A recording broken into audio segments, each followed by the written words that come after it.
Hi, I'm Kacey. And I'm Gianni. I never finished reading the Animorphs books as a kid, and I still haven't as an adult. And I've never read them. We can't tell you where we live.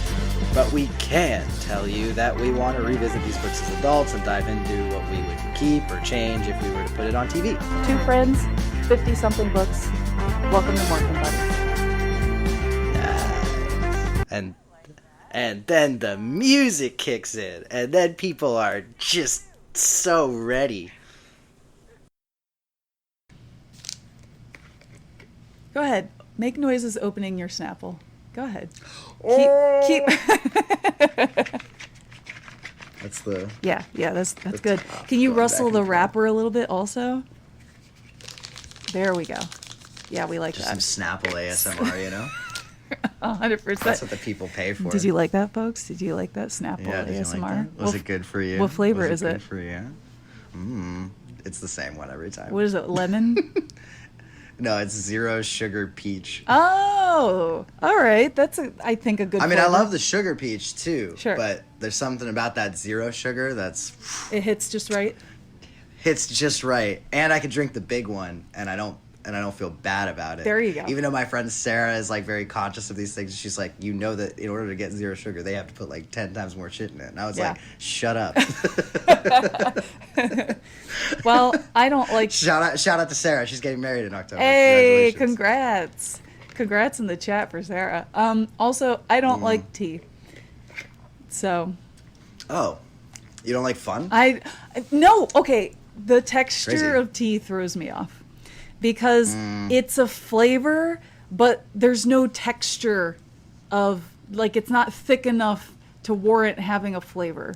So, because it's water? Because it's Yes. essentially water? It tastes like water that has not been flavored enough. So I keep adding more, hoping the flavor gets better, and it doesn't. And I get so angry because I want to be a tea girly. You know, I want to know the flavors. No, it's not. Well, because you don't drink coffee, right? I don't. Yeah. That's crazy. And I don't drink soda either. Yeah. Dude, what's wrong with you? I don't eat. I don't consume caffeine. I'm neurotic enough as it is. Like I can't. Yeah. When I was in high school, I had I bought a can of Monster energy drink in the morning.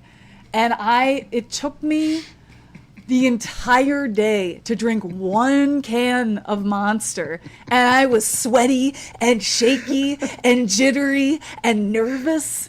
And I just didn't understand why I was like that. And I think it permanently ruined my brain, probably. Yeah.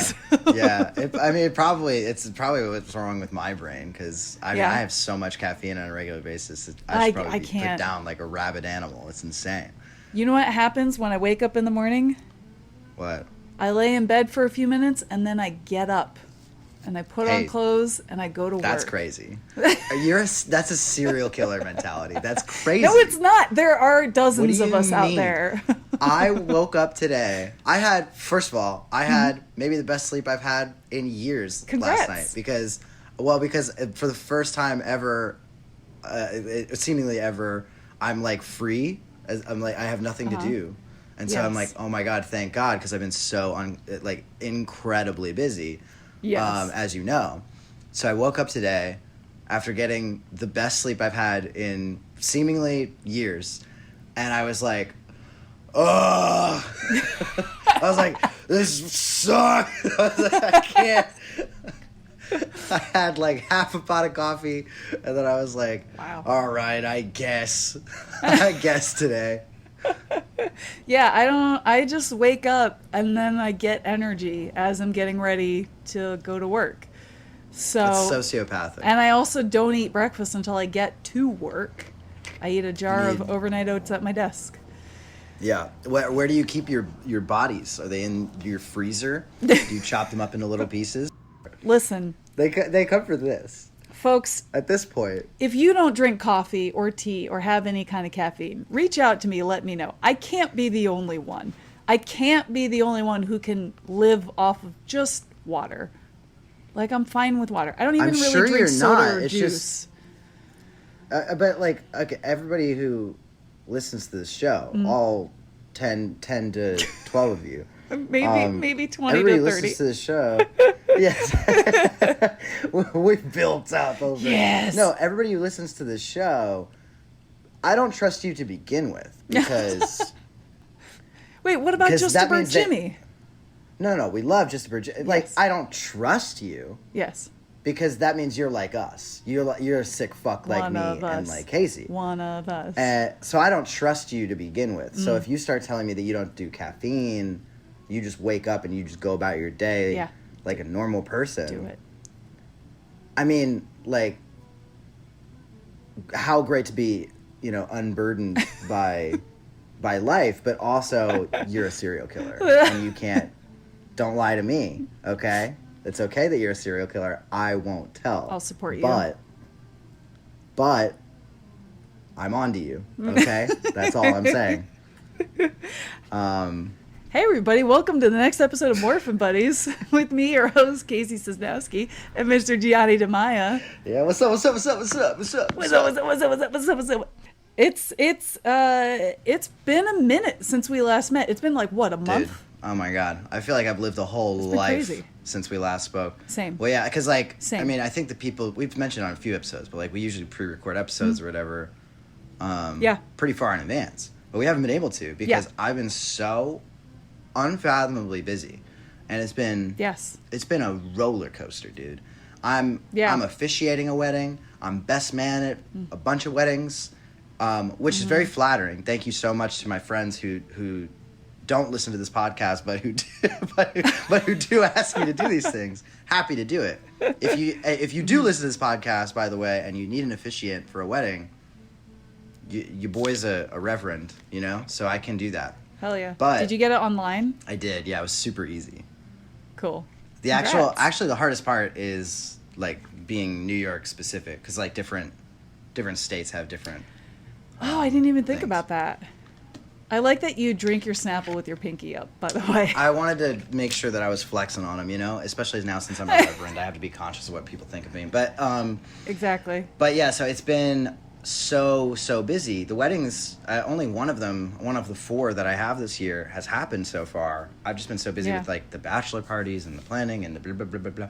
And That's crazy. it's been crazy. I haven't even been able to think about an Animorph until now. And I read That's this right. book and was thrilled because the flood of hatred just came rushing back into my body. I felt like I don't know why I get all these ads for erectile dysfunction, like the Blue Chew thing. This is going to make sense in a second, I promise. But like Yes. you get all these guys with like the surge of energy and then they get these Yeah. big old boners, right? Yeah. And I'm like, oh my God, reading an Animorphs book again must be what it's like to like jumping To back get into a Animorphs boner after you've again? to have a Blue Chew. Because I'm like, oh my God, yes. I realized that my body is fueled by hatred for Jake. And I'm like, yes, finally. Yes. I get to feel Yes. it again. I get to feel Yes. something. I feel Oh, alive. I'm so you know? glad. I I'm can so run glad through a for wall. you. Wow. I'm back, baby. I'm back. And if you thought He's back. that the yelling about Jake was going to end, guess what? It isn't. Ever. Nope. Ugh, Nope. Can't Nope. wait. What a rush. What a rush. Amazing. So glad to hear that for you, Gianni. To have a mortal enemy. I have been consuming a lot of good media since Ooh. we've been unable to meet. What did I do? Okay. So I took a little bit of a list. You made a list. So- Okay, yes. A little list. So I finished watching Band of Brothers for the first time. For the first time? Wow. Oh my gosh. Yeah, What a show. it was pretty good. It was pretty good. Yeah. Couple bits I couldn't watch because it was gross, but it was pretty That's good. right. I forgot you are very squeamish. Yes. Yeah, I don't like squeeze, especially and also war stuff. I don't like war stuff because it's real and it stresses Why me out. did you seek out Band of Brothers? Because it's good. It's like Because such an it's accurate good. depiction of war. Yeah, It's like no, so I also have violent. not seen Saving Private Ryan yet, and I'm scared to watch brother. the beginning. I'm Dude, scared to watch the it's beginning. a tough one, yeah. I'm scared. Yeah, I'm it ain't scared. just the I'm- beginning. I'll tell you that for free. It just makes me like so anxious and sad because I'm like, this is real. Yeah. Ew, gross. I read I Have No Mouth and I Must Scream. Oh, Great, how'd you like great that? short story. Fantastic. You can find it for free online. Highly recommend it. It's terrifying and really just like, holy shit, this is depraved and depressing. But it's good. It's good. Yeah. Good piece of Love. literature. I also read the Watchmen comic series For the first time? for the first time. That was pretty good. No way. Yeah, No way. Yeah, way. Yeah, a classic. Again, found it online, loved reading the whole thing. I read it while I was at work, and I had to like kind of be careful as I was scrolling because there's some Spoilers. peen in the comic, and There's a lot of peen in it. there's a bit of, it's a little inappropriate for work, but nobody gave a shit. So cool. That's okay. He's blue, so like whatever. Yeah, he's blue. It doesn't Work's matter. gonna be like, ah. It's just an outline. It's just an outline. Jarvis, make Dr. Manhattan blue. Yeah, that's right. Make his And penis then huge. this may not be on the list of like good media. I started watching Grey's Anatomy. Ooh. Never seen it, but also not super loving it. It's okay. I just finished the first season, started getting into the second season. Christina is the best character. Sandra Oh. Yeah. I love her. She's Yeah. queen. She's the best character. course. The only reason I started watching it is because I wanted to watch Jeffrey Dean Morgan and his little arc, Denny, in the Ooh, show. yeah, Daddy. That's yeah, more like Daddy. Am I right, fellas? Jeffrey Daddy Morgan, am I right? Hell yeah, hell Know what yeah, I'm saying? dude. So I started watching that, and it's fine. I'm not. There's some Only parts thing where I'm I- like, really. Only thing I know is that like everybody dies at some point. Like they all die. And there's They so all, much. especially the men. They're killing off men Oh. on that show left and right. It's Good. almost a hate crime. Good. Let's do more of that, please. Let's kill more men. We're tired of men. Yeah, so there you go. That's your reason. That's your incentive to keep watching it. Is just to watch Exactly. all the men die. That's a good in, like, point. horrific ways. Yeah. Yeah, but it's a little corny. Like so many people are like, oh, the first few seasons are so good, and I'm like, it's a little over the top melodramatic. I thought Which it was is- just like an elevated soap opera. That's just It that's kind is, of his yeah. shtick, Oh right? my god, I almost just got attacked by a pillow I have set up here, so there's no echo. Oh, Cool. that's The good. pillow apparently is a big fan of Grey's Anatomy and did not like what I was saying. So no, how dare you? Yeah. no. Apparently I should stop after season 10 because everything past that is garbage. You if got a I ways may. to go, my friend. I do have a ways to go, and I'm taking my time. So Good. That's lovely. And then also, Gianni told me to watch Before Sunset and Before Midnight, and that's on the list. So On the list. I love to hear that. It is Yeah. on the list. As a Linklater truther, you know, he's got 2 movies coming out this year. So you know what's really funny? Okay. just for you. I am going to mention this that did make me laugh. So I'm not going to get into it on the podcast. I went through a very emotionally taxing situation, like very sad, heartbreaking kind of stuff. I was very emotional last week, and Gianni, I talked to him about it. He's been a very good friend, very supportive. And then just a few days ago, Gianni's like, I know you're going through one of the hardest heartbreaks in your life, but have you heard about our Lord and Savior Richard Linklater and Before Midnight?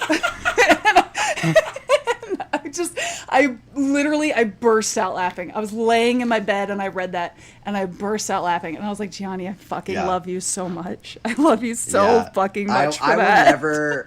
Here's the things you should know about me. 1, I try to be a good friend. 2, Yeah. I will never miss an opportunity to get people Oh. to watch something. I love that. Yeah. And I make no apology. No, you shouldn't. You shouldn't. My truth is that when I'm going through something hard, I like to be a little sadistic and like consume media I that's wanna gonna suffer. that's gonna be like in the same realm, so that I Yeah. can be like, oh my god, just like me. Hell yeah. But I know that some people aren't like that. Some people want the opposite. They're like, let's take my mind off of it or whatever. Yeah. So when I said, I think I said in my message or whatever. You did. I was like, I don't know what type of like griever you are. Yeah, no. But if you're like me, This one might really work for you. You were so gentle and sweet about it, and I so appreciate that about you. And I just like, more than anything else, it made me laugh when I needed to laugh. And that's what I Good. appreciated. That's all it's for, you know? And I am also sadistic. yeah. I do like to suffer when I'm suffering, so I don't feel as bad. Yeah. Like, hey, who are we to cast stones, you know? Exactly. Yeah. So, this is Labor Day weekend. Maybe I'll watch Before Sunset and Before Midnight on this long-ass weekend.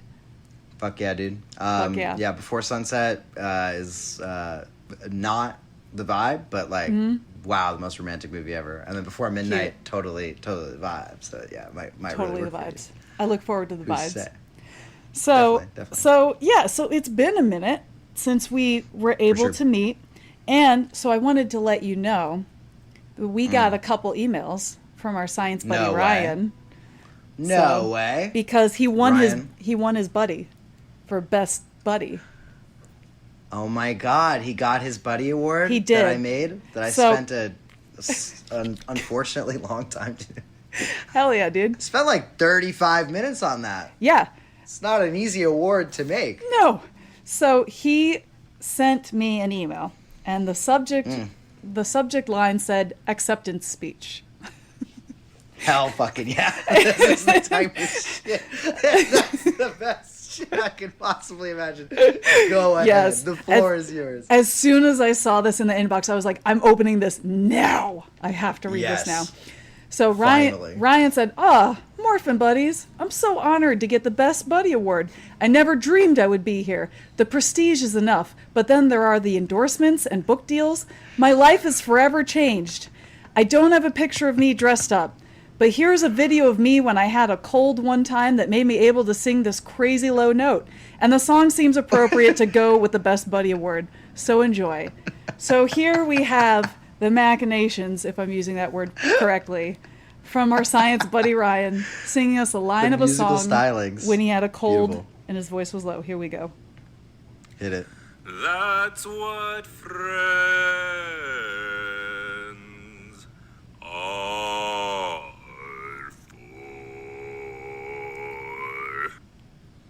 Ryan, that's amazing! Whoa. That's such a low note. Whoa. And so I've quite a voice. Quite a voice. Quite a pair of pipes you have, sir. I know. So then I sent him the award, and I said, no big deal, but if you want to post it on your wall, you should definitely send us a picture of you posting it on the wall. And I said, let us know if you'd like us to write a foreword in your next book. You're amazing. And he said, of course I'll ask you to do the foreword for my book, Buddies in Biochemistry, How I Rose to Fame. Thanks. So now, Gianni, I've forwarded you the picture of Ryan putting the artwork on his wall. No fucking way. This is the first time Gianni's seeing it. What do you think? That is brilliant. He said his printer... I can't believe... Yeah, go ahead. I just can't believe that he would take the time to print this out. I know. And he said his because- printer is out of black ink. So... Oh my God. It's like full color and everything. It's beautiful. Wow.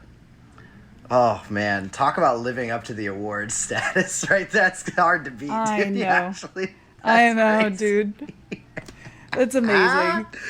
Wow. Ryan, you're incredible. Oh my. So then... Yeah. So I sent him Thank his you. award. Thank you for that, Ryan. You just made our days. And then in this, so I just dropped episode 30 today, book 30, the reunion. And Ryan sent me this email at 1:30 this afternoon. And so I remember in this episode, we argued because I was making some puns. And Gianni, you were not happy about these puns. You were very upset. And I said that you didn't understand what humor was. And you said, no, that's not true. And I said, science buddy Ryan, you got to explain the science of humor to Gianni because he clearly doesn't know what he's talking about. And Gianni, you said, no, I will take away your Best Buddy Award if you explain the science of humor to me. And So Ryan has written us on this, his subject line, the science of humor. Go ahead, be warned. You know what the risks are. So Ryan said, "Hi, Morphin Buddies. I'm going to wade into this one, and we'll see if I get to keep my buddy award. If not, let me know, and I'll email it back to you."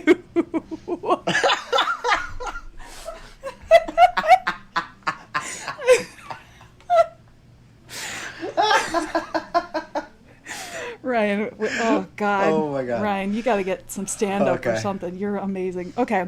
Go ahead. He said, anyway, Go ahead. you asked me to opine on the science of humor and threaten my award, so here's my answer.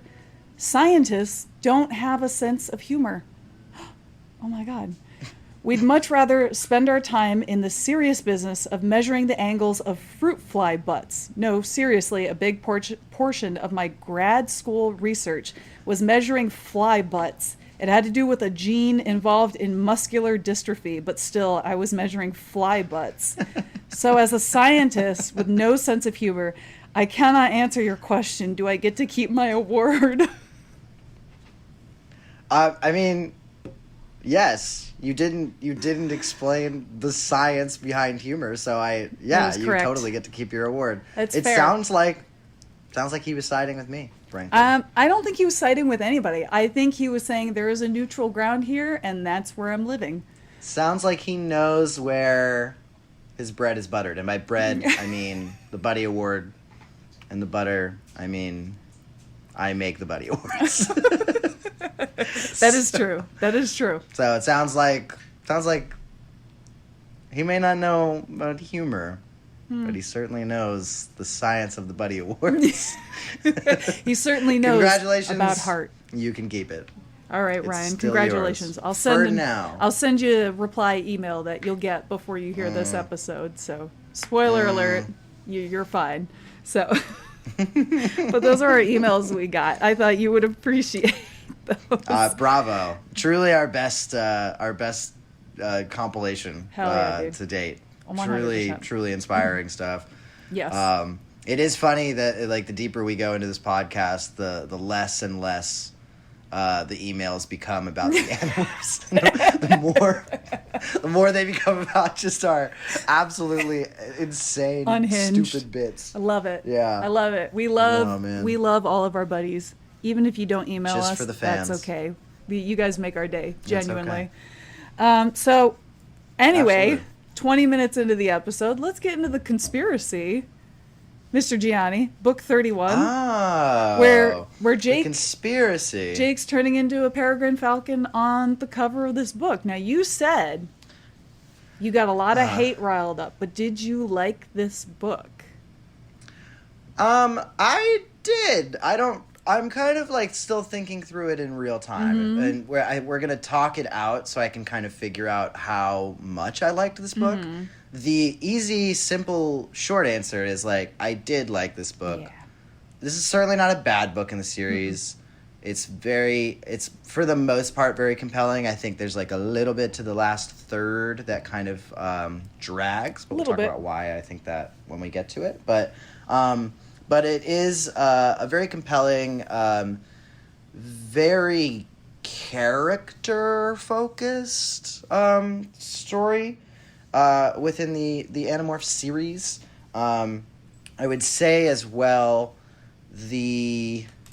what I'm coming to find with like Jake-centered books, at least post, I don't know, book 10 or something, is that the Jake-centered books seem to just solely and exclusively be about like, man, I don't know if I'm a good enough leader for this A group. little bit, yeah. And then every book that doesn't have Jake as the forefront is about how he's like a great leader. And so like it's now starting to come to the point where it's like, where I'm now noticing inconsistencies, not just like unreliable narrators. It genuinely feels like we have very different perspectives on like the world, which is starting to become like a little frustrating. But again, we're like 30 books into a series. I expect that there's going to be a little bit of, jostling in terms of the characterization. Sure. And then I also expect that there's going to be some jostling in terms of the characterization because of the ghostwriting aspect of it and yada, yada, whatever. What's funny about this book is that its worst aspect is actually not a problem with the book as an individual entry in the series. It actually is just the book with all of the stuff in the series that we have up to date. So for what I'm really driving at here is that the plot of this book is so centered around something that other books have already worked around. And so the plot of this book just simply doesn't need to exist, but by proxy of it needing to be an entry in the series, it does exist. And so you have this whole dilemma, this whole plot that snowballs into this whole crazy, chaotic thing that literally is just based on, oh, Thom has to be away for 4 days, but the Yeerks have to ingest Kandrona rays every 3 days. And they cannot work around this at all. No contingency Even though we've plans. seen, Yeah. seen contingency plans. We've seen like portable Kandrona ray pool things. We know for a fact that there's way more pools scattered throughout. Who even knows where? Yeah. All throughout. I guess the implication is the U.S., but we know that there's definitely more pools around. And also, it's just insane to think that you can, I don't know, invade an entire species incognito when you have this massive fatal flaw and you have no idea how to protect that flaw. Like, that's crazy to me. There's just no reason for the plot to exist. We know for a fact, like, anybody who picks up this book, honestly, we even said it in the last episode, at the end of the last episode, where you were just sort of pitching what the general plot of this book would be. I remember us saying, that's really strange because we know for a fact that they have a lot of different ways out of this. And lo and behold, you read this book and... None. The Yeerks have no answer. No. Their answer, it gets so desperate and insane that it almost becomes cartoonish. Yeah. Their efforts to kill this man. I mean, they try to stage a drive-by with a vice principal in the car. I mean, there's Looney Tunes level of insane behaviors from the villains in this book. But I can't say it wasn't entertaining. Yeah, it's just, it absolutely was again, the worst aspect of the book is that it exists in this series with all of the information that we have in the series up to this point. I think best aspect of the book, obviously, is the sort of character relationships. I like the fractious thing that happens between Marco and Jake. I think it's great to see people finally call Jake on some bullshit. I wish Marco went at him harder, but, I don't expect Marco to be necessarily his best advocate. I don't love how sidelined Rachel is in this, especially because she is related to Jake, and so it kind of doesn't make sense that she has so few opinions about a lot of this stuff. But, I mean, by and large, I enjoyed the book. I don't think it needs to exist. I think it gets to some really interesting places. I think there's a really interesting climatic scene. I think that there's some really interesting character stuff that happens in between, but ultimately we could probably just pick and choose the moments that we would want to keep if we were to adapt it for TV, and get rid of the plot altogether, because I think the plot is actually its biggest detriment. But I don't know. What were your thoughts? Full disclosure, I read this like 2.5 weeks ago, so I don't remember when we everything were when we were originally going to record. So it's a little hazy for me, but I did remember that I did really like this. Yeah, it's a little bananas in terms of like the things that actually happen in this. I do wish there was a bit like right in the beginning, like maybe Jake is catching Thom at the end of a phone call with him saying, well, what, there's nothing you can do? You can do all this for these other people and you can't do anything for me? And like they're willing to sacrifice Thom's Yeerk to not waste resources or like put out more resources for, portable pools or whatever. Like if we had had some kind of conversation at the top of the book, then I think that would have made more sense for Thom's desperation and trying to appear normal but still panicking on the inside, because now it's not even first off, your family isn't supporting you because they don't know who you are, and secondly, the Yeerks are now not supporting you, so you're really kind of left on your own. And the idea of potentially starving to death without being able to tell anybody or talk to anybody is really scary. And I think that would have been a really interesting angle to tackle this book from, just so we get a sense of like, oh, he really has nowhere to go if he goes on this trip. Right. That's it. Like, they're not going to help him. So I would have preferred that, and that I think that would have gotten rid of some of the shenanigans of like the Yerks trying to do a drive-by to Jake's dad. You know, like that's. I mean, to be very clear, loved the idea. Yes, but again, it's a fun very idea. Very different tone from But everything it's a else we're lot. setting up. Yeah, it's a lot, and I think it would have been more interesting if we had known the secret, and I don't know, either following Thumb or watching him get gradually more and more desperate trying to figure out a solution until, you know, he figures out something different. I don't know. I think that would have really helped the plot and the narrative and made it more interesting. But otherwise, yeah, it was a little wacky in some parts, but I really enjoyed reading this. I think as I go through my notes, I'm gonna have some points where I'm gonna be like, oh yeah, I forgot that was dumb. and be mad. But I mean, the first note in here that I have is great grandpa said he can see himself in Jake and says he's got an old soul. And I was like, oh, Gianni's gonna be upset. Yes, I was. I was furious. I saw that and I was like, I'm in this book. I think I probably enjoyed it more knowing that there would be things like that in here that you would just be so upset about. It's just, it's at this point, it's comical. You know, that Jake is my arch nemesis, Yes. and I love playing into the bit. But yeah, there are so many things, especially when it's a Jake book. There are just so many things that you're like, well, I can't wait to be upset about this. Yeah. And I mean, this one has sparingly few of them, but you know, the few that it does have. The few that I remember being like, why? That's crazy. Yeah. But yeah, well, I don't know. We'll talk about it. It'll be fun. Yeah. This will be great. Yeah. Do you think this one was ghost written? Oh, for sure. Yeah, it was. Yeah, it was. I actually knew from the grandpa moment, that was the moment that I was like, oh, this is ghost written. Because has Applegate ever used a flashback? No, I don't think so. I think you're right. Yeah, not like that. I don't think. I was like, apart from individual books, like, and you know, the prerequisitional setting the stage at the beginning of each book, I was like, I've never seen her do a flashback like this. I was like, it has to be ghost written. Yeah. Because also, there's just no way that K.A. Applegate could possibly agree that Jake is an old soul. Look, having a nice intimate moment with your grandfather, great Very stuff. nice. Love writing it. Your grandfather just outright lying to you, it's crazy. You've got an old soul, son, and he's like 9. Never seen anyone. Never seen anyone with a younger soul, in fact, than Jake. So, should we dive into the conspiracy then? Let's. Yeah, I love diving into conspiracies. And Let's do it.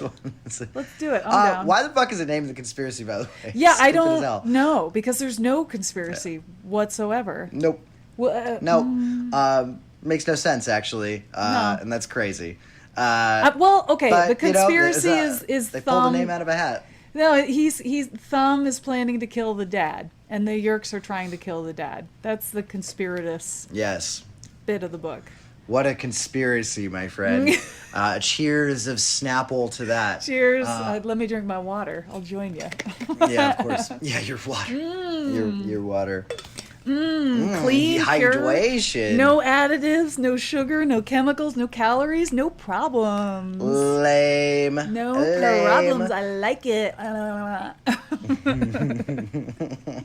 So the conspiracy begins, Yes.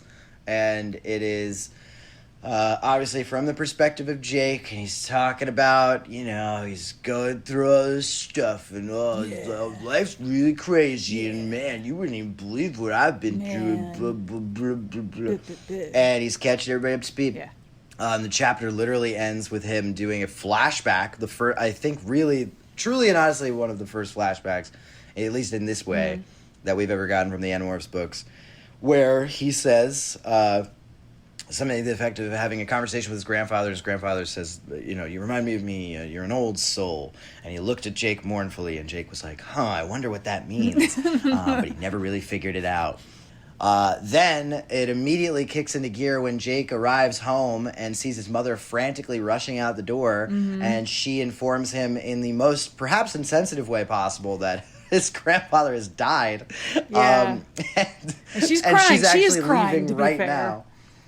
Yeah. No, it's a heightened state of emotions, and I'm not saying Yeah. that she needs to absolutely protect his feelings, but the kid is still, 13? Yeah, he's very young. It's like, yeah, your grandfather's dead, by the way. And he's like, oh my gosh, no way. His immediate thought, though, and I did think this was interesting, because it also sets the stage for a lot of the plot that you're about to get, is his immediate thought when he sees her crying is that something happened to Thom, Yeah. his brother. But, of course, nothing happened to his brother. His brother's still a controller, and I wonder if that's going to come up in the plot at all. So he is, sad about his grandfather dying. It's cool that we just met the grandfather in a flashback not mere pages ago. And so it really sets the stage for who that guy is. And the mother says that she's going to basically make preparations and whatnot, and that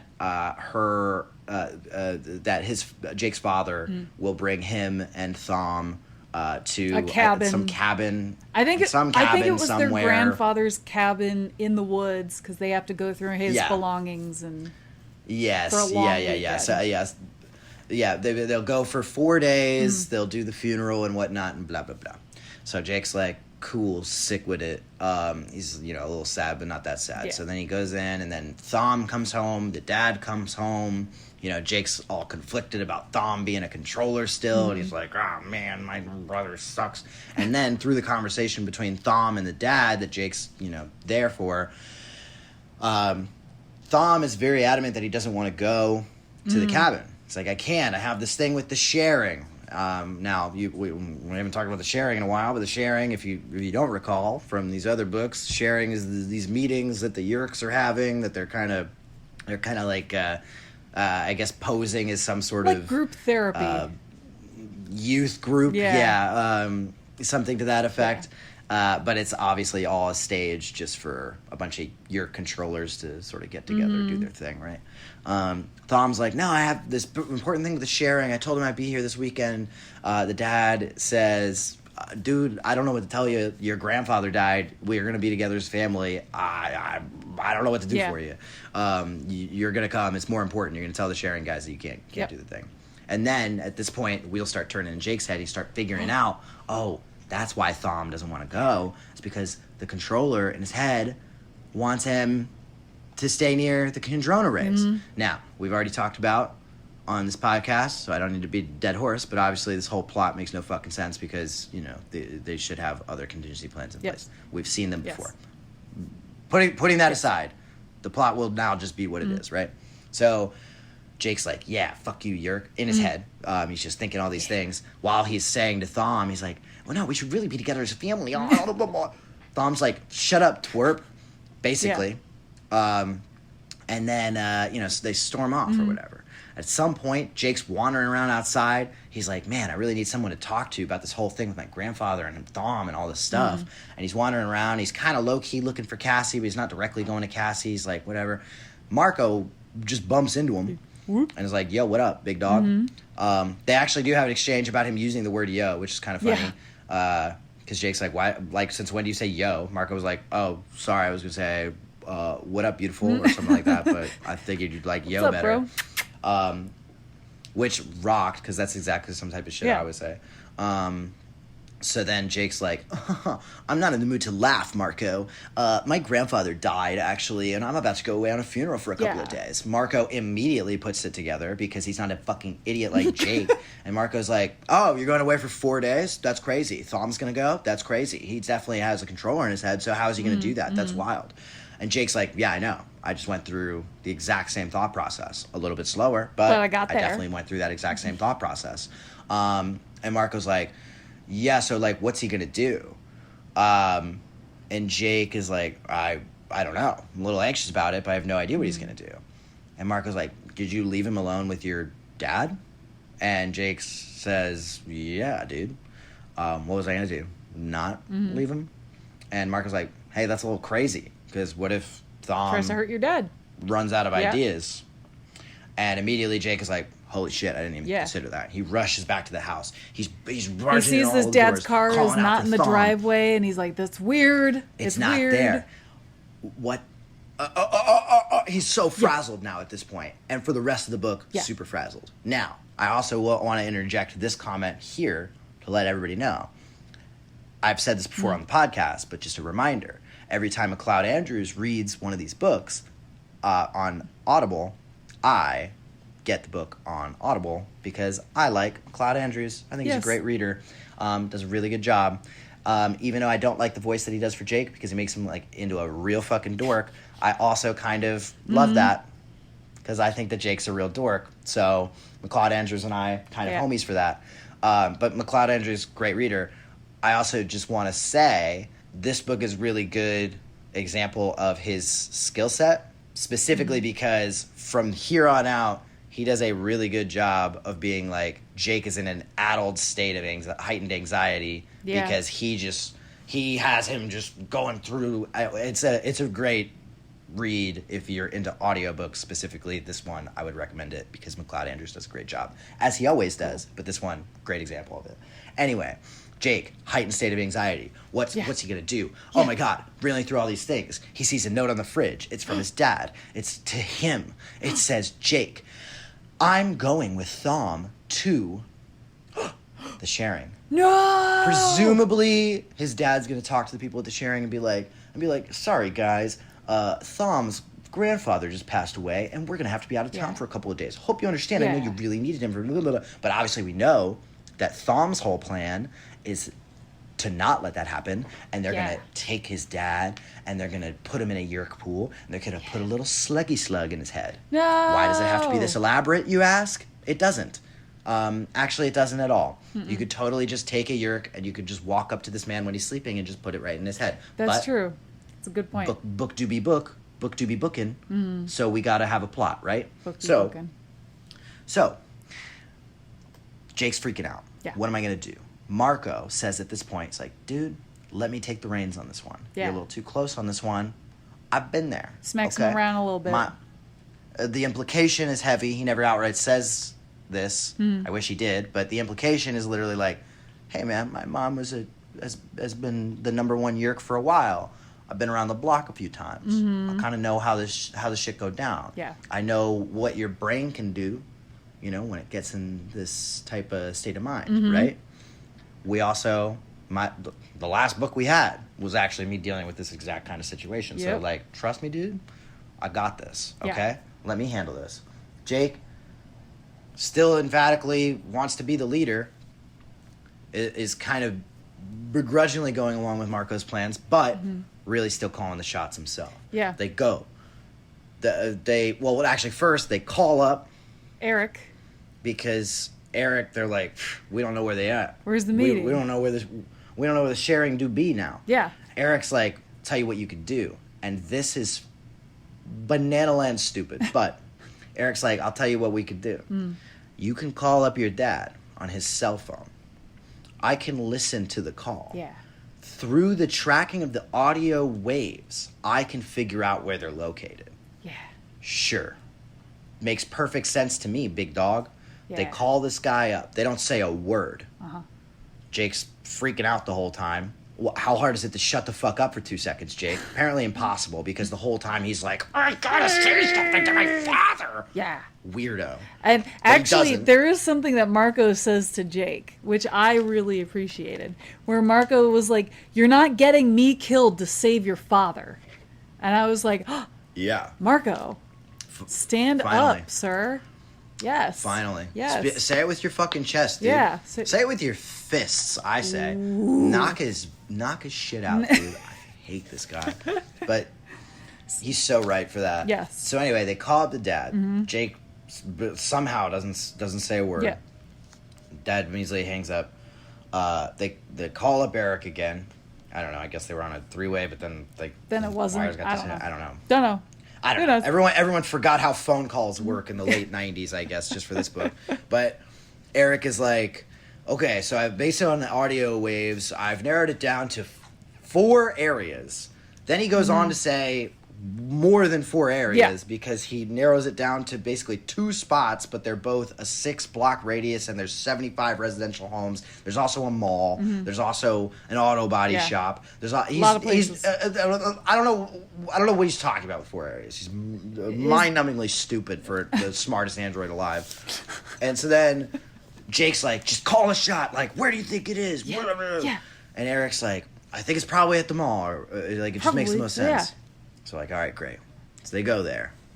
They also they call in the other Animorphs and have them like scout out the other places, but they're pretty sure it's going to be at this one place. Yeah. They see all the cars there as they're like flying over. Yeah. And they're pretty sure they recognize his dad's car. They recognize Chapman's car, Vice Principal Chapman, remember him? They go. And Jake is like, let's go, Tiger.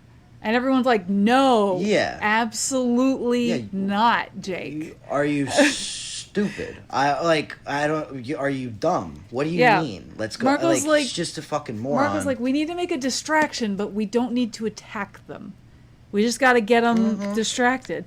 So Marco decides he's going to morph gorilla and start lifting up cars in the parking lot and dropping them down so their alarms go off.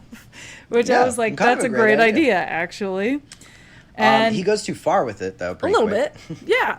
He starts doing this to a bunch of people's cars, and people start running out of the mall, going, "Well, there's a gorilla lifting up cars. Why stop that?" He punches Chapman's car and leaves a dent in it. Yeah, he and then does. he like So, also. I forgot. He also does it to Jake's dad's car. Yeah.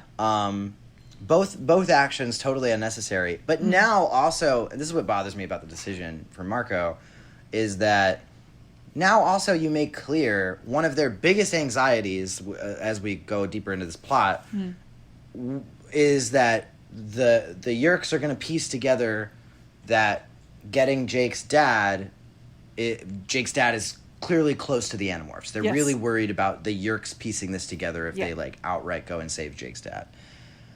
You've clearly made it known that this is an Animorph thing when you leave a dent in Chapman's car and you knock down all the alarms on all these other cars. Like, it's just a weird distraction to throw in there. Yeah. They'd be and like, so why immediately didn't they come to think the the pool? Animorphs are there. So strange. They go Jake's from there. dad- Jake's dad leaves. Yeah, Jake's dad is not a controller. Yay. He leaves. And then we cut to later that night.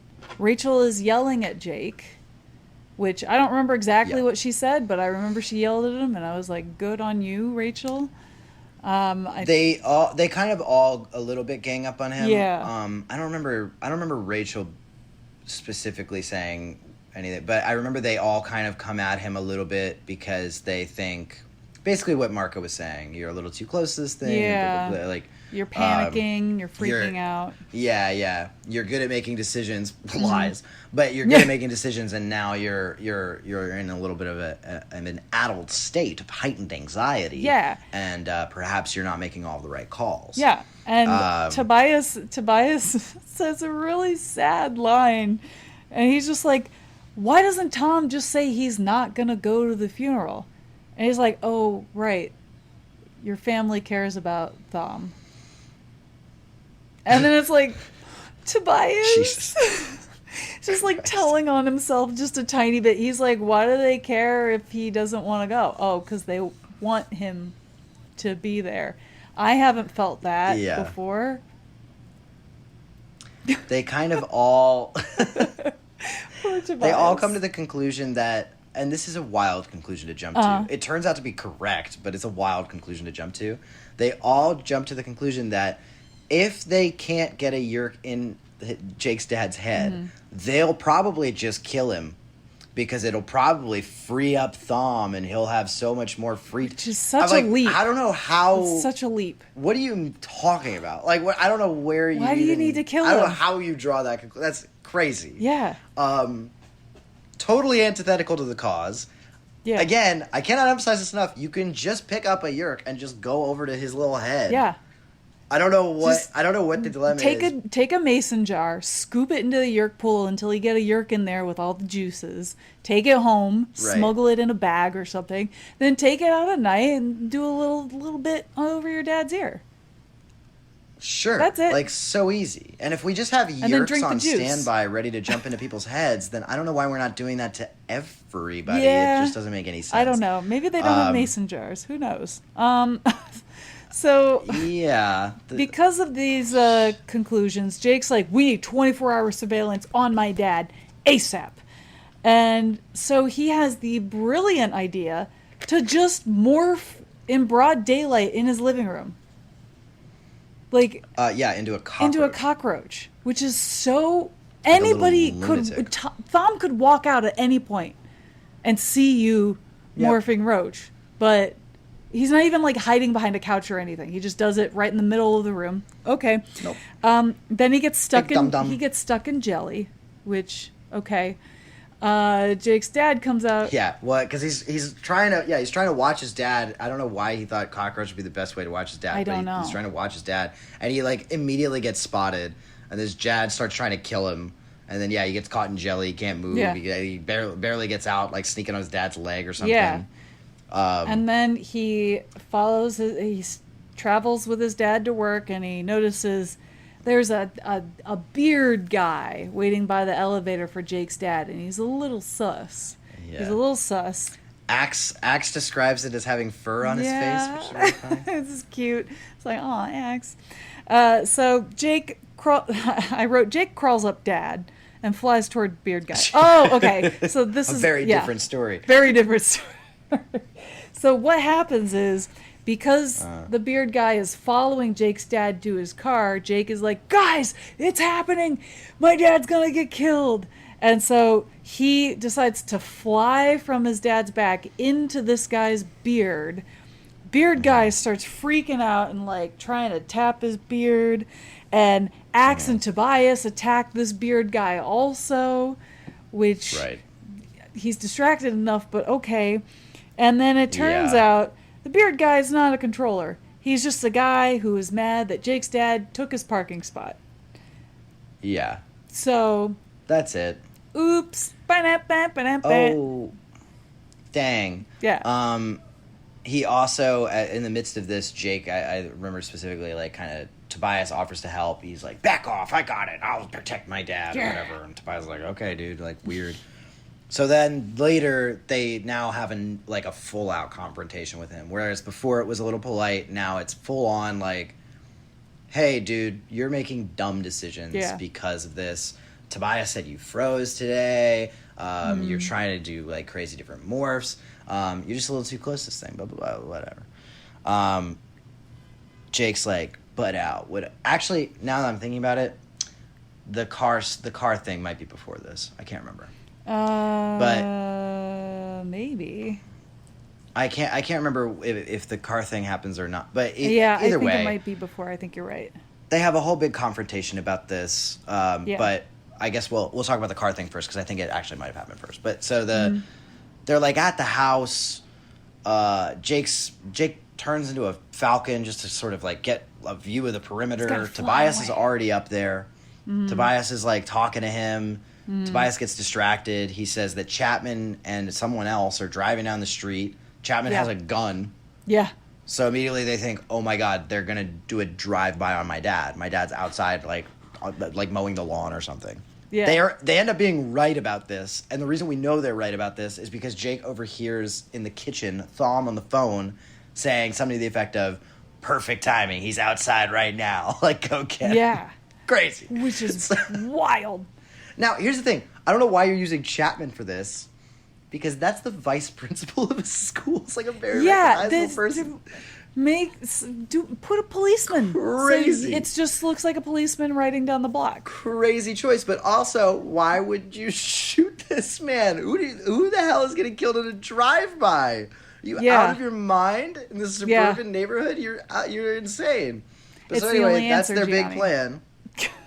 Jake like rushes outside, and he's like, "Oh, Dad, let me do this work instead." Blah blah blah. Dad, let me help, Dad. They narrowly go inside, Yeah. No, actually, they don't. He gets his dad inside. He still thinks, oh, they'll still try to kill me. So then he just, before he even sees him, he says, like, oh, hi, Vice Principal Chapman, as if he saw through the car. Just suddenly saw him. Hey. Yeah, so then the Yeerks get scared off it, and Thom looks at him with, like, hate and vitriol, and Thom's narrowly so saved his mad. father. Now they have the confrontation, and everybody's a little mad because it was very risky, and he demorphed very quickly in front of the house. Thom could have easily seen it. Whole thing, whatever. I did put in my notes, the gang rightfully calls out Jake's toxic masculinity. So there was something in there where I think Jake was supposed to be like, I'm supposed to be the protector of my family. I'm supposed to be, it's all on me. And everyone's like, no, the fuck it isn't. You're a child. We're your friends. We're trying to help you. Shut a twerp, up. Dude. Shut Definition up. of a twerp. Textbook twerp. I would shove him. But he's being a big old bratty baby about this whole thing. Marco really clocks him on his shit. Rachel and Axe are weirdly in the other room watching TV, I guess to make his dad less suspicious or something. I don't know why. But for whatever reason, they're not present for a lot of this conversation. Yeah. They put it to a vote about who should basically run the Animorphs. I mean, that's like a little bit of a dramatic way of saying it, but that's basically what's at stake here. Marco says, I should make the calls on this particular thing because I've been through this. I kind of know what's happening. Just let me make the calls. You're a great leader. Bullshit. But you're a great leader, except for this. You're just too close to this thing. Yeah. And Jake's like, no. Like, I want to stay in charge. Yeah. So they're like, let's put it to a vote. Obviously, you know where I lean. Mm-hmm. Jake says, well, Rachel will side with me. Which, I don't think she would. I don't think she would, and you shouldn't speak for her. We don't know. And they all go, yeah, you're right. Then they say Axe won't vote because he'll make up something about the prince, but that it's a human issue and that he doesn't really understand the complex morality of all these things, which also isn't true because Axe does understand complex moralities when it comes to family, as we've seen with his decision-making with his own family, but regardless.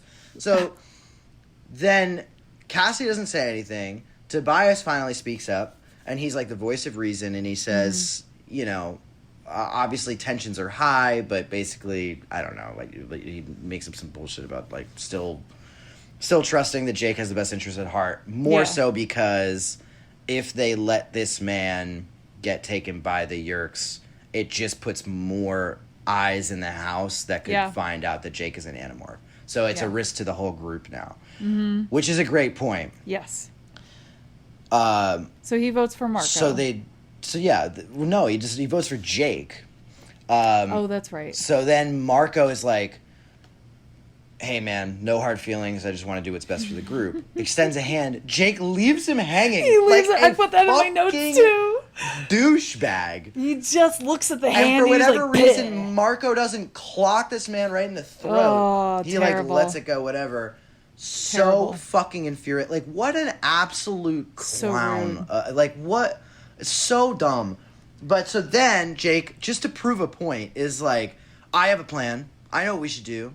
We should go on the, because Tobias suggests maybe we should go on the offensive because if we keep defending this guy, they're going to catch on to the fact that we're the Animorphs, so the Animorphs are closely related to this guy. We should go on the offensive. And Jake's like, I have a plan. And then immediately the next chapter begins with Jake going, I didn't have a plan, but I should really come up with one because I need to prove Marco is stupid. Mm-hmm. So his bright idea is, we kidnap Principal Chapman. Kidnap. I don't know why. I don't know where. Yeah. I don't know. I don't even know. What goes through your head, man? That's crazy. What do you mean you kidnap Principal Chapman? Yeah. And he's like, it's going to force him to choose either Chapman or Thom. And I'm like, what? No, it isn't. No. No, it's not. No, it's not. How would it?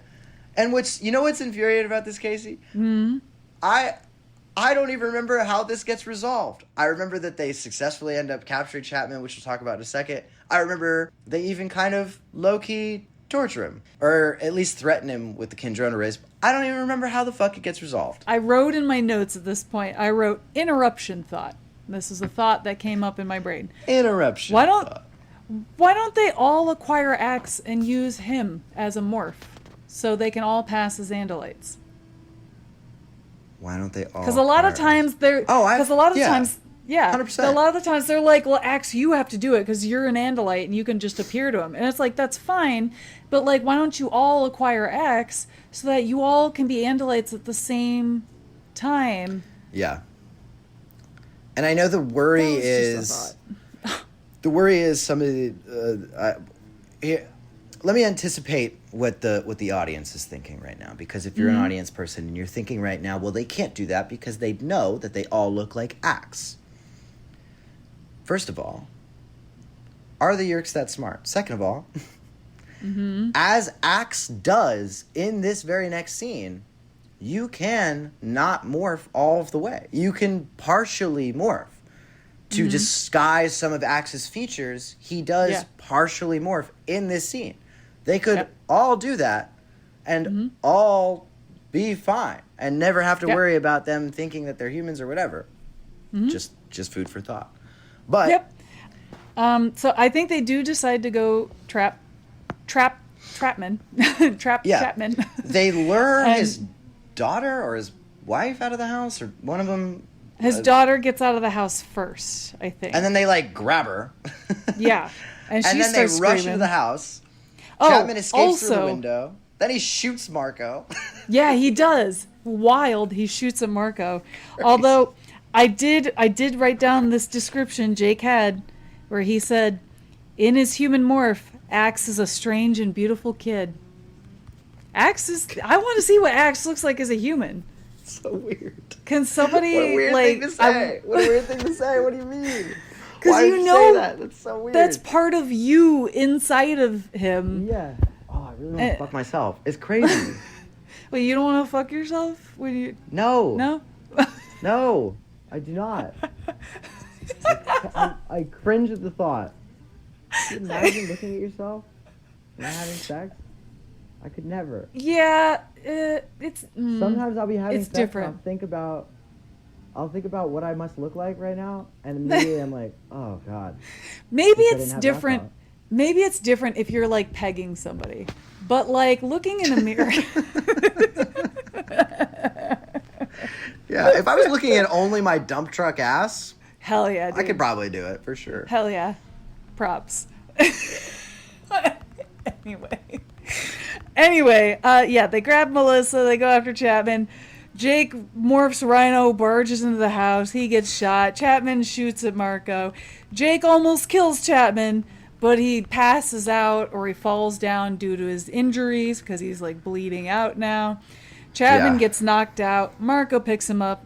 They take him 200 yards away into a house, and they stick him inside this house. And he's like a kidnap victim now. And so they tie him up, they blindfold him, they splash water on his face to wake him up.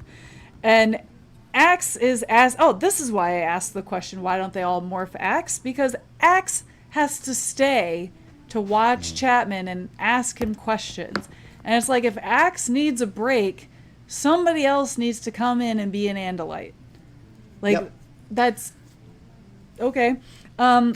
Would be So- easy, but no, we don't think that idea. Yeah, and so Axe is asking him questions. He's not getting much, and he's like, and Jake is not like, even asking him questions. All he's doing is Not literally really. just threatening the guy. He's not Yeah. asking him a single thing.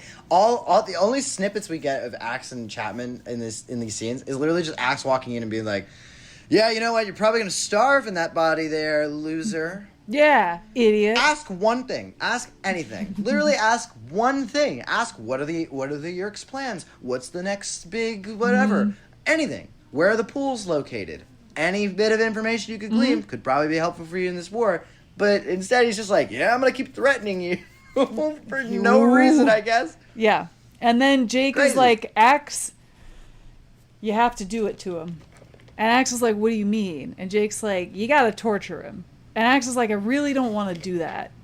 And Jake is like, He you gets have to mad. do it to him. And Axe is Sometimes like, you gotta be stunting on him like that, you know? yeah, and Axe is like, okay, I guess. And Jake's is like, all right, you have fun doing that. I'm going to go home and sleep Yep. and not That's torture exactly what him happens. with you. You get to torture him by yourself. Literally, no one else is with you except maybe Tobias. And you get to just torture a man alone. Yeah. as a Yeah. child. As a reminder, Axe is a child just like the rest of them.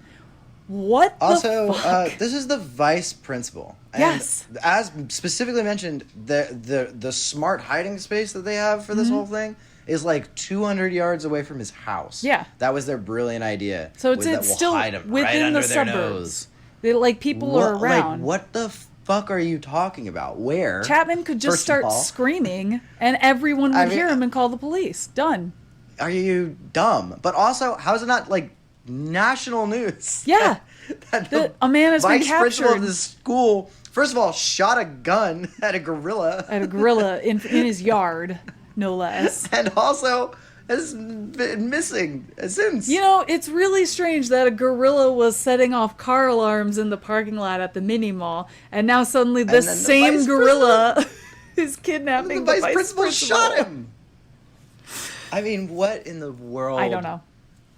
The more we describe the plot, the more I'm like, yeah, wow. Yeah, I'm we kind really of- went off the rails so quick. I'm kind of following you on that also.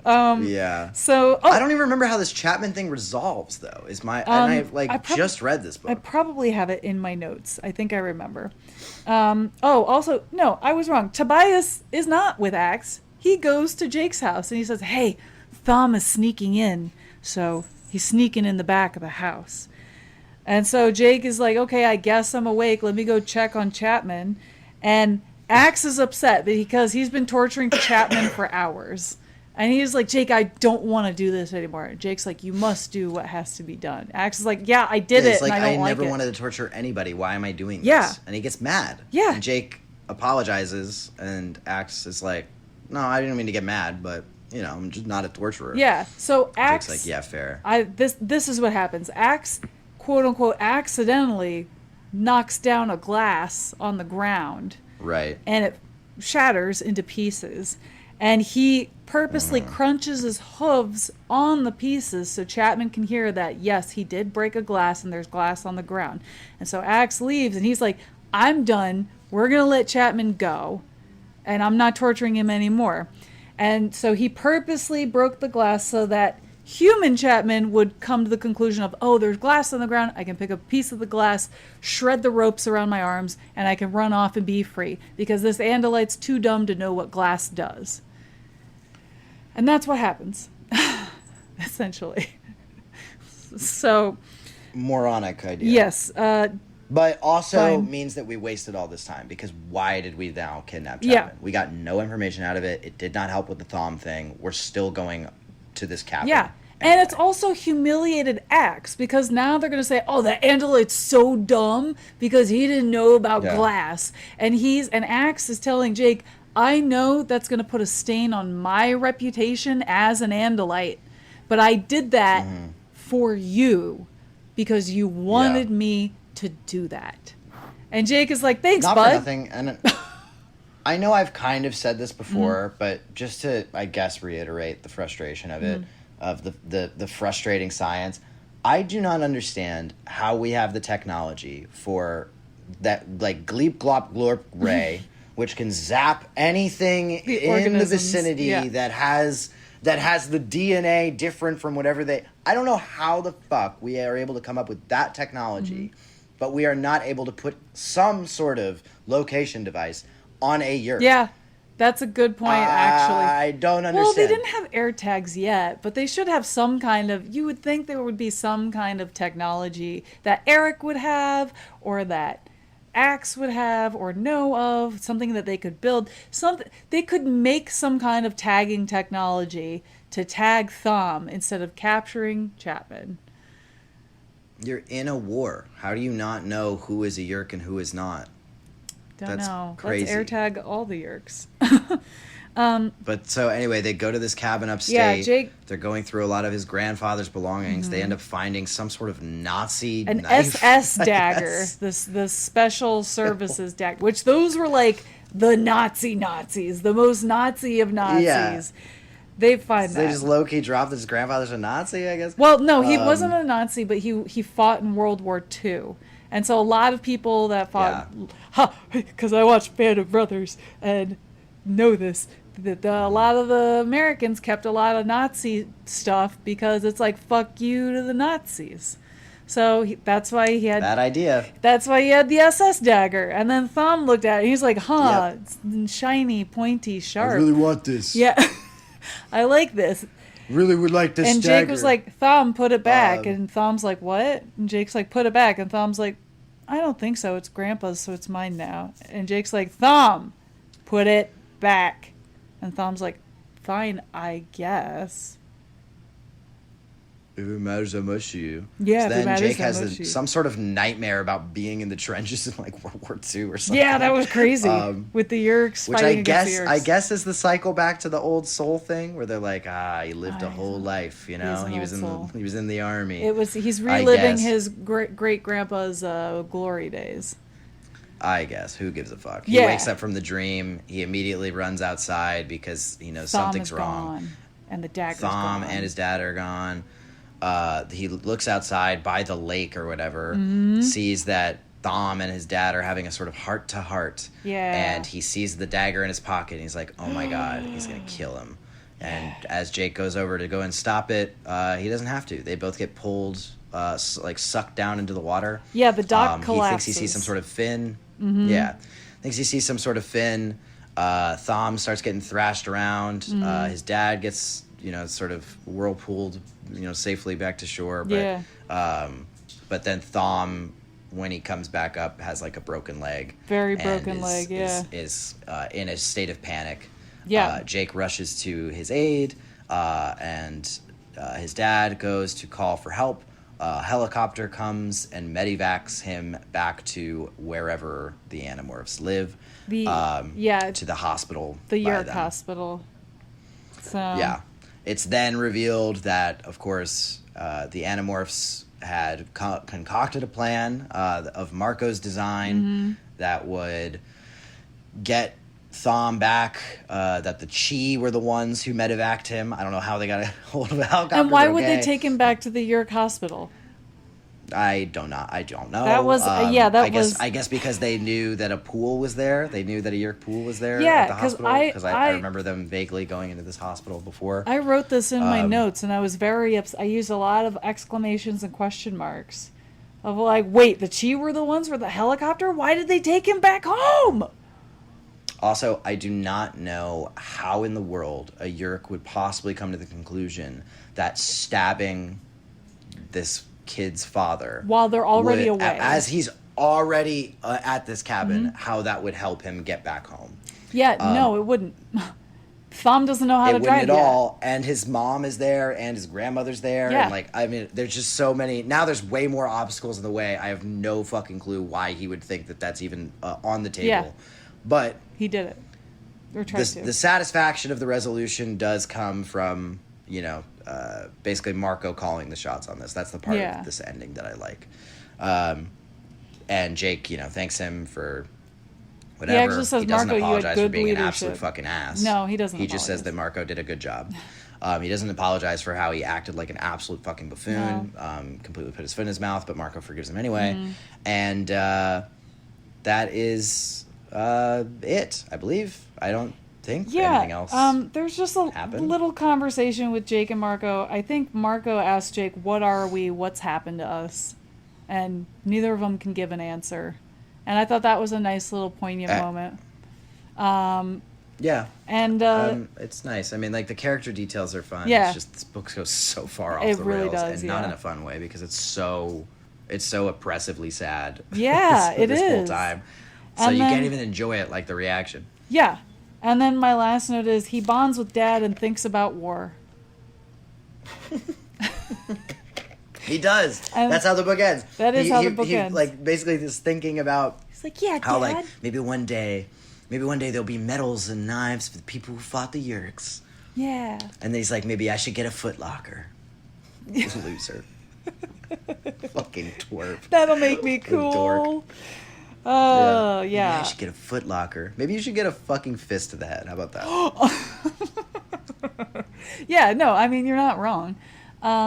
Yeah, Nerd. like the Such more a as nerd. we went through the book and we're just talking about it out loud, it made me kind of enjoy it less, which made me kind of sad Because logically, it's a Yeah. mess. It really is a mess.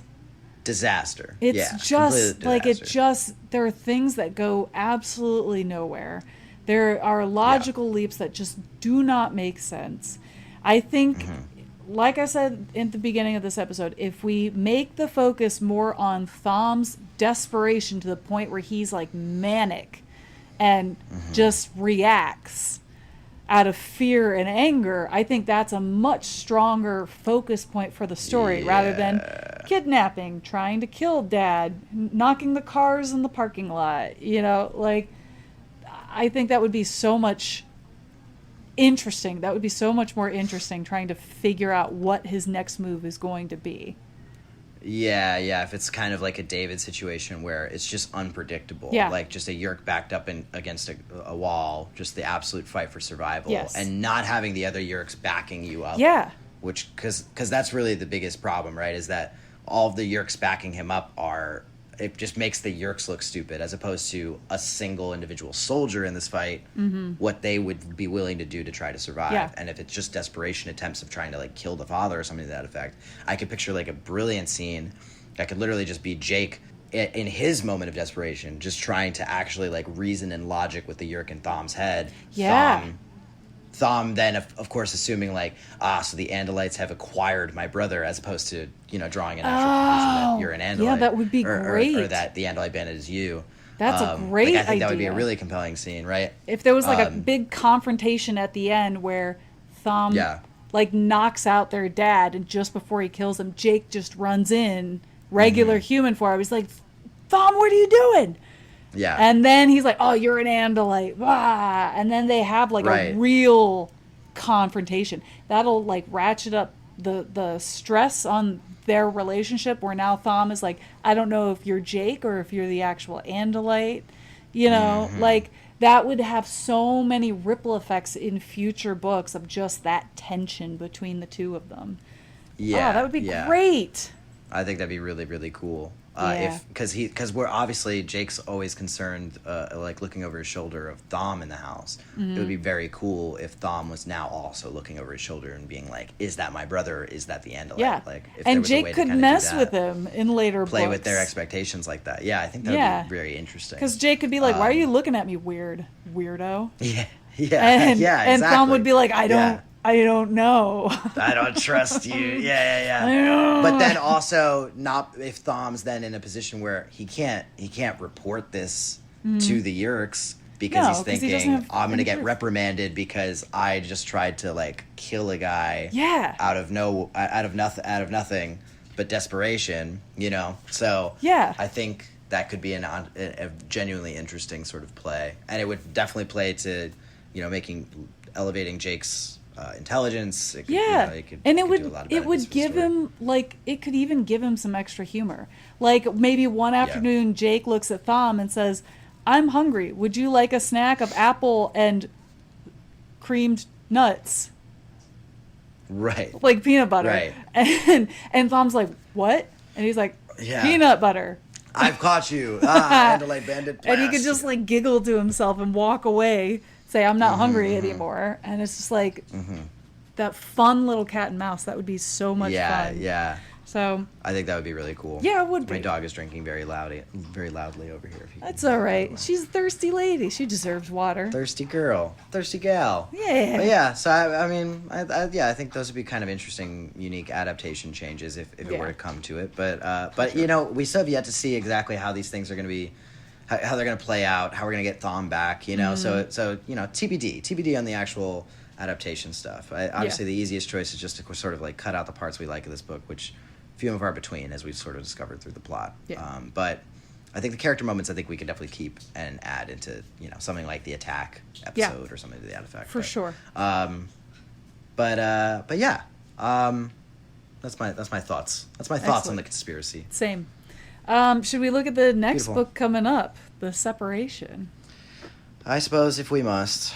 The Separation. Okay. I do like this cover. I like this cover. I actually like this cover too. Yeah, right? This is This is it's kinda somehow like It's somehow the most horrifying one, but like also kind of makes it the most benign. Yeah, it's like chill. It's like, yeah, so what? Yeah. Who's on the cover here? Well, it looks to be Rachel, and Yes. she morphs. I don't know why her arms do this. They're like point slanted downward, like she's Patrick Star or something. But then She's a by the time Goomba. she morphs into a starfish, the arms are back up. So I don't know why they did that. But but yeah, it's her morphing into a starfish. I love how her head gets increasingly pointier. Do you like her face in the fourth morph? the very She's just faded away a face. tiny little human face on a starfish body. It was terrible. I Jesus Christ. think what really helps us is just the confidence she has in her face, Yeah. morphing into the starfish. Yeah, just a real smug sort of expression. It's like, watch this, and then you become the stupidest looking creature. You ain't seen shit yet. Yeah, check this out. Whoa. Yeah, that works. What's the tagline say on that? The tagline says, "Everything changes, but not quite like this." Ooh. Now, did you read this one yet? Because we are gosh. actually recording this one tomorrow, right? I have not read it. Okay, good. Okay, I intend excellent. to read it all tonight. So what do you think this one's about? Well, maybe it's about a separation. Maybe a separation of a starfish. Whoa, that'd be crazy. No, I mean, I guess, I don't know. It's something to do with water. This really strikes me as like we're pulling a name out of a hat again, especially since we're back on that trip bandwagon with the conspiracy. So I don't know if I'm getting any clues from this. Everything changes, but not quite like this. Like, I don't know. Like, obviously it's going to take place something to do with the water. Yes. Maybe. Maybe she gets separated as a starfish from the rest of them. I don't know. They're trying to sneak on the sharing or something. I have no idea. I have no clue. All right. Well, I'll But I read you the presume you'll tell me. description. I'll read you the Oh, good. description. Rachel is falling apart. Literally. Oh? Her newest morph has the ability to regenerate its limbs, but when Rachel demorphs, there's a lot more Rachel than when she started out. One more Rachel, to be exact. What? Rachel is an okay person to have around, but two could be considered overkill, especially two Rachels with completely opposite personalities. One is pathetically weak, and one is super strong and super nasty. What? Now the Animorphs... Oh, Axe is included in the Animorphs now. Excellent. Now the Animorphs have to figure out a way to put Rachel back together again. Because if it's up to the twins, Rachel the weak will surrender to Visser 3. Rachel the super bold will try to single-handedly take him down. And twice the trouble, maybe twice as much as the other Animorphs and Axe can handle. ... So that's what we're... that was the last thing I expected, was them to accidentally stumble upon cloning in the 32nd entry of the series. Mm-hmm. All right, well, now I'm excited. Because that was so off the wall. I'm genuinely intrigued. Yeah. I'm going to start reading it as soon as we end this recording. Yeah, when I started reading this, I was like, oh, I forgot this happened. That is I remembered. crazy. Yeah. Yeah. All right. Well, tune in for the next episode of Morphin Buddies. It's going to be a barn burner, I'm sure. Burn burner, absolutely. So accidentally cloning, Jesus Christ. I know. So if y'all want to reach out to us, I don't know why I said y'all. I'm not from the South, but that just came out naturally. Try it out. Y'all. Go for it. Y'all. What up, y'all? Y'all. You can email us at our email address. That's morphinbuddies@gmail.com. MORPHINBUDDIES GMAIL.com. Yeah. Was that nice? And Did you like that? You can send it. You can send it to us. Did you like that? And if you want to send us like- something that you don't want us to read, we won't read it on the podcast. Just let us know. If you just want to reach out. That's true. Say, We hey. can't. Yeah, that has happened before. Yeah. We've had write-ins that we do not read aloud. Correct. But yeah, I do like when you read them aloud, because Kacey usually does not tell me before. I we don't. read I them on the don't. pod. Because I read them and I get to have a little giggle fit when I read them. And then I like to see Gianni's And then you get real to reaction. you get to relive the experience Yeah. through me vicariously. It's like watching someone play a video game for the first time that's like one of your favorite video games, and it's like, yes. Unless they don't Yeah. like it, then it's like, no, you gotta wait. You gotta get past the snow level in Red Dead 2, and then it's gonna be great. Yeah. It's good. Yeah. You know what? If you haven't connected with Red Dead 2 yet, what are you doing? That's You crazy. gotta do it. You gotta do it. Crazy behavior. I want to play it Crazy again, behavior. but I Great story. don't want to become a puddle of tears again. I've played through it twice. I can't make Arthur Yeah. bad. I just can't make him bad, Gianni. I mean, I've beaten the game 3 times. I think that the game's one and only flaw is just that I think it gives you a little too much freedom because they clearly have designed exactly how they want that story to play out. Yep. But I think if you play into that story, that is one of the best Western stories. It really is. And hot take, I love the epilogue. I think it's brilliant. I think it's a little too It's an long. absolute masterstroke. I think it's a little too long. Maybe. But I do. Might have a couple but too many missions in there, but I really the house building song. I love That it. shit I love it. slaps. I love that whole mission. Yeah. I love the whole date mission. And I love the last mission in particular. And also- those are like my 3 favorite missions in the game. Pretty much. I also really love Dutch. I just love him. I know he's awful. He's a yeah. horrible villain. He's scary. He's brutal. No, he's brilliant. But No, it's an amazing character. the guy's voice, I don't know what it is. I could fall asleep to that voice. I love his voice. Yeah, I don't know what phenomenal. it is. Phenomenal. Love him. Hell of a Anyway. guy. Anyway, yeah. So you can send us an email with your thoughts, opinions, feelings. Talk to us about Red Dead 2. Yeah. Talk to us about any video game, really. Yeah. I love video games and I love talking about them. So, Yeah. talk to us about any of that stuff. Send the email to would love it. morphinbuddies@gmail.com. That's right. That's right. There you go. And we'll see you in the separation in the next book. Or maybe we'll see 2 of you. Ooh. All right, folks. We'll see you in the next episode of Morphin Buddies. Bye. Kisses. Bye.